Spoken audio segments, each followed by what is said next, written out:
Welcome back to What the Study Says. Today, we're firing up the grill and diving into a fascinating study that might just change the way you barbecue forever. Memorial Day. You know that smell, right? The charcoal's getting hot, the cooler's packed, and you can hear that perfect sizzle of a steak hitting the grill. It's just the best.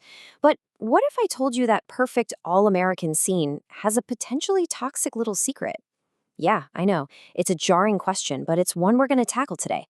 Okay, so let's get right into it. You know that beautiful, smoky char we all love on our grilled meats? Well, it turns out that the very thing that creates it, that intense, high-temperature cooking, also creates some, let's just say, unwanted guests at our cookout. So here's the deal. The formula is actually surprisingly simple. You take muscle meats, we're talking beef, pork, chicken, fish, and you cook them at high temperatures, like on a grill or over an open flame. When you do that, a chemical reaction happens, and this reaction creates a whole family of compounds that scientists have been keeping a very close eye on. And here they are. It's time to meet the villains of our little barbecue story, heterocyclic amines, or as we'll call them, HCAs. Yeah, it's a mouthful, I know, but the concept behind them is pretty straightforward. So what in the world are they? Well, HCAs are these compounds that basically pop into existence when the building blocks of protein, amino acids, and other stuff in the meat react under the super intense heat of your grill. And the big reason we're talking about them today is because, as this study points out, they are suspected human carcinogens. And listen, this isn't just some wacky theory. We've got major health organizations flagging these things. The U.S. National Toxicology Program officially lists them as reasonably anticipated to be a human carcinogen. You've also got the International Agency for Research on Cancer, which classifies some HCAs as possibly or even probably carcinogenic to humans. On top of that, plenty of studies have suggested a link between diets high in these compounds and a higher risk for several types of cancer. But hold on, don't go throwing out your Weber just yet, because this is where our story takes a really positive and, frankly, delicious turn. Researchers over at Kansas State University decided to see if they could find a simple solution to this problem. They designed this fantastic experiment to see if a common kitchen staple could be our hero, the marinade. The setup was just brilliant in its simplicity. They took some beef steaks and divided them up. On one side, you had the control group, steaks grilled completely plain, no salt, no pepper, nothing. On the other side, the test group, steaks that got to soak in a commercial marinade for just 1 hour before hitting the grill. The big question was, could that 1 hour make a real difference in the HCA levels? So who were the contenders in this flavor-fueled fight against HCAs? Well, the researchers grabbed 3 totally different off-the-shelf marinades. They had a zesty Caribbean style, a bold and smoky Southwest, and a classic herb marinade. All right, so they grilled the steaks, they sent them off to the lab, they measured the HCA levels in every single sample, and the results? Honestly, they were nothing short of stunning.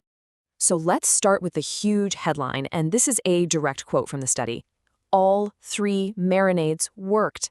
Every single one of them significantly decreased the levels of the most common and concerning types of HCAs when compared to the plain, sad little steaks.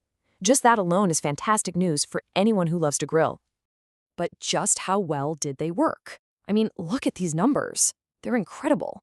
The Southwest marinade, it cut total HCAs by 57%. The herb marinade did even better, knocking them down by 72%. But the big winner? The Caribbean marinade. It slashed the total HCA content by a whopping 88%. Let's just pause on this number for a second. 88%. That is a massive, massive drop. And remember, this was achieved by doing something incredibly simple, just soaking a steak in a store-bought marinade for an hour before cooking. It's a perfect example of how a simple prep step can have a huge impact. So this obviously leads to the next big question. How?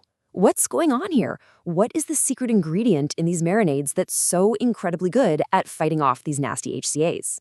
Well, the researchers had the exact same question. So they analyzed the chemical makeup of all the marinades, and they found a crystal clear pattern.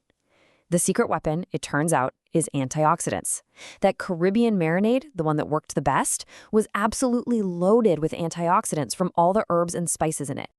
Okay, so putting on my friendly doctor hat for a moment, let's turn all this amazing science into a simple, easy-to-follow prescription you can use for your very next barbecue. Here it is, your 3-step plan for a healthier barbecue. It is so easy. Step 1, when you're at the store, just grab a marinade that's packed with herbs and spices. Step 2, let your meat soak for at least an hour. The study showed 1 hour worked great. And step 3, go ahead and grill with confidence, knowing you just took a simple but powerful step to make your meal healthier. Now, if you're the do-it-yourself type, or you just want to know what to look for on the ingredient list, here are the antioxidant all-stars. The study found that the best marinades were full of things like thyme, rosemary, oregano, peppers, garlic, and onion, all of them just potent sources of those antioxidants that stop HCAs from forming. So, the big takeaway, the most important thing to remember from this entire explainer is right here. You don't need some special potion from a science lab. According to this research, the simple, common marinades you can find in any grocery store can be incredibly effective at protecting you from harmful compounds formed during grilling. You know, this study really leaves us with something to chew on, doesn't it? For something so simple that brings so much flavor and joy to our food, it's pretty incredible to think that it's also adding this profound layer of protection. Kind of makes you wonder, now that you know the secret, will you ever look at a plain steak on the grill the same way again? And that's what the study says. Hey, if you found this explainer helpful, do me a favor and hit that subscribe button and maybe share it with a friend you know who loves to fire up the grill. Thanks so much for watching.